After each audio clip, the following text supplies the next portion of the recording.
बहू, खाना बन गया क्या? कमरे से रीना जी चिल्लाईं। आज मेरा सिर दर्द हो रहा है मम्मी जी। होटल से दाल रोटी मंगवा दी है, ये आते ही होंगे लेकर। सर पकड़कर सामने से आती हुई पारुल बोली।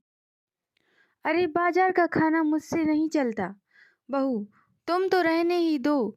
जब देखो तुम्हारी तबीयत ठीक नहीं रहती। मुझे तो घर का बना शुद्ध खाना ही चाहिए। खिसियाई रीना जी बोली। दवा खाई है मम्मी जी, अभी खिचड़ी चढ़ा दूंगी आपके लिए, कहकर पारुल कमरे में लेटने चली गई। पारुल को माइग्रेन की समस्या थी। हर महीने उसको ऐसे ही सिर दर्द होता रहता था। ऊपर से ऑफिस का सब जगह की जिम्मेदारी के साथ उसको थकावट भी बहुत हो जाती थी। पर रीना जी कभी उसकी दशा पर अफसोस न जताती थीं।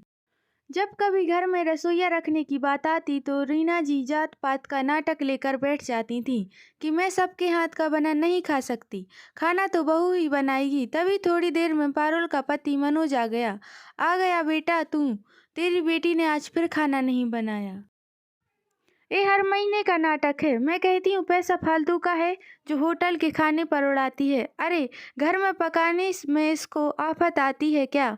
घर में घुसते ही बेटे के सामने अलाप शुरू कर दिया रीना जी ने। मम्मी बस भी करो, सादी दाल और रोटी लाया हूँ खा लो, मनोज ने कहकर बात टाल दी। अरे तू उसकी गुलामी करता रह बस, ये फ्री में तो नहीं आता। महारानी नौकरी क्यों नहीं छोड़ देती? इतनी दिक्कत है तो। अभी भी रीना जी का पारा सातवें आसमान पर था। अपनी मम्मी की बातों पर ध्यान न देकर मनोज पारुल का हाल चाल लेने अंदर कमरे में चला गया। कमरे पर रीना जी की उल्हानों की आवाज साफ सुनाई दे रही थी और पारुल का सर दर्द से फटा जा रहा था। सास की बातें सुनकर वो रो रही थी। मनोज बहुत सहन करता था, पर आज पारुल की ऐसी दशा उसको नागवार गुजरी। क्या चाहती हो मम्मी? नौकरी छोड़ दे वो। 50,000 की तनख्वाह है उसकी। आप महीने में एक दिन मैनेज नहीं कर सकती खाना। आपको मजाक लगता है क्या सब कुछ? शायद आपको लगता है कि फ्री की 50,000 कमाने वाली नौकरानी आपको मिल गई है। ऑफिस में भी वो लगी रहती है और घर पर तो लगी ही रहती है।